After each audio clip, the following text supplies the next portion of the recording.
안녕하십니까, 문틀란TV입니다. 미래통합당 김종인 위원장의 전공법이 문재인 정권을 흔들고 있습니다.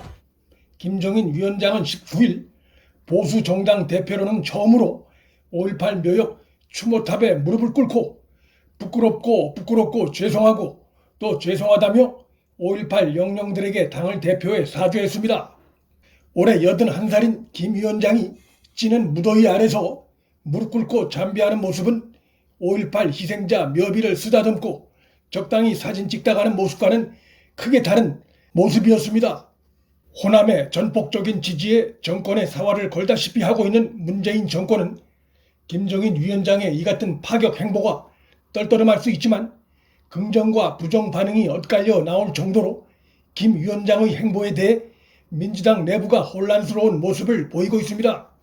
정치인의 행보와 정치적 목적이 없을 수 없고 김 위원장이 호남에 다가서는 당 차원의 노력을 지속적으로 당에 주문해 왔고 또 미래통합당이 5.18 민주화 운동을 강령 개정안에 반영시키는 방안을 적극 검토하고 있는 상황을 감안하면 김 위원장의 이날 행보는 호남 구회를 향한 당의 적극 행보이자 그것을 위한 구체적 행동의 일환으로 풀이할 수 있습니다.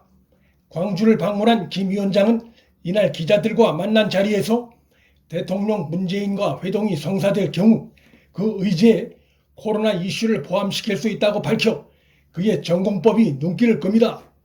문재인과 민주당이 8.15 광화문 집회에 미래통합당 전현직 의원 몇이 참가한 것을 빌미로 대대적 공세를 펼치며 지지율 반전의 기회로 삼으려는 움직임을 보이고 있는 상황에서 김종인 위원장이 코로나 이슈를 피하지 않고 오히려 코로나 이슈를 의지에 올려놓고 심도 깊은 논의를 해보자고 전공법을 택한 것으로 볼 수 있습니다. 반전의 기회를 잡았다고 생각했을 수 있는 민주당으로선 김 위원장의 이 같은 역제안이 당황스러울 수 있습니다. 코로나 재유행의 원인을 깊이 따지고 들어가게 되면 문재인의 오락가락했던 경솔한 코로나 메시지, 그로 인해 오락가락했던 문재인 정부 방역의 문제점이 도마 위에 오를 수 있고 그렇게 될 경우 여야 회동에서 문재인이 수세에 몰릴 수 있습니다. 당이 전당대회 기간인데 지금 왜 야당 대표를 만나는지 모르겠다는 민주당 일각의 발언은 문재인과 김종인 위원장의 회동이 반드시 문재인 정권에 유리하다고만 볼 수 없다는 불안감이 반영된 것으로도 해석할 수 있습니다. 국민들의 가장 큰 관심사인 코로나와 경제 문제를 놓고 두 사람 간 회동이 이루어지게 되면 그간 경제 정책에서 무능을 드러내온 문재인이 경제 석학이자 다양한 경제 실무 경험을 갖고 있는 김종인 위원장에게 끌려다닐 가능성이 있습니다. 현재 야권의 원내 교섭단체는 미래통합당 한 곳이기 때문에 여야 1대1 회동으로 만난다면 문재인과 김종인과 문재인 간 1대1 회동이 될 수밖에 없고 청와대는 이를 거부할 명분이 없다는 점에서 민주당 일각에서 1대1 회동 형식에 대해 시비를 걸고 나선 것은 그만큼 1대1 회동 형식에 대한 그들 일각의 불안감이 반영된 것으로 볼 수 있습니다. 김종인 위원장의 코로나 의제 제안은 민주당 일각에서 김 위원장의 5.18 추모탑 무릎 참배를 코로나 국면 전환용이라고 시비 거는 것에 대해 그것이 아니라는 점을 확실하게 보여준 의미도 있습니다. 미래통합당은 내년 4월 재보궐선거에서 경남 의령군수 지역 후보를 내지 않기로 가닥을 잡았는데 이 역시 민주당을 당혹해 하고 있습니다.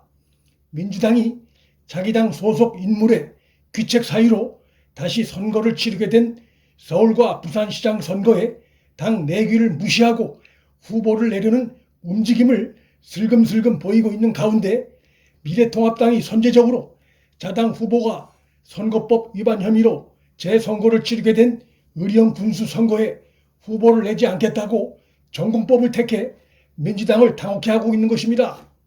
민주당 일각에선 서울 부산시장 선거와 의령 군수 선거는 체급이 다르다고 주장하고 있지만 원칙에 관한 문제를 규모를 갖고 뒤집으려는 그런 꼼수가 유권자에게 얼마나 설득력이 있을지 회의적입니다. 김종인 비대위원장 체제하에 미래통합당의 눈에 띄는 또 하나의 변화는 민주당 등 좌파 계열 정당이 그간 선점했던 복지 분야 이슈에서 미래통합당이 과거와 달리 오히려 적극적으로 치고 나가고 있다는 것입니다. 김종인 위원장이 선제적으로 화두를 던진 기본소득을 미래통합당이 당 정강 정책 첫머리에 새기기로 하자 차기 선거를 앞두고 중요한 이슈를 빼앗긴 민주당이 적잖이 당황해하고 있다는 얘기가 전해집니다. 일회성이 아닌 지속적인 방식으로 국민의 기본소득을 보장하겠다는 미래통합당의 정책이 선거에서 그 파괴력이 적지 않을 것이라는 점은 어느 정도 상상할 수 있습니다. 향후 자동화에 따른 일자리 소멸로 생산이 늘어도 소비가 안 되는 상황이 오면 국가가 기본소득으로 수요를 창출해야 한다는 기본소득 정책은 세금 퍼주기 복지 정책과는 근본적으로 다른 개념이란 점에서 민주당은 김종인표 기본소득 정책에 대해 찬성도 못하고 반대도 못하고 있는 상황입니다. 민주당은 그간 보수 정당이 상대적으로 외면하고 있다는 평가를 받았던 복지 정책 공약으로 선거에서 상대적 이득을 취해왔지만 김종인 위원장 제재가 들어서면서 미래통합당이 진보 의제마저 선점해 가고 있는 상황입니다.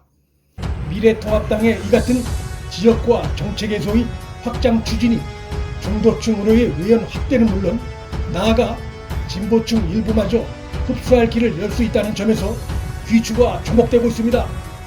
문틀란TV 여기서 마칩니다. 구독과 좋아요, 방송 공유는 방송 제작에 큰 힘이 됩니다. 시청해 주셔서 감사합니다.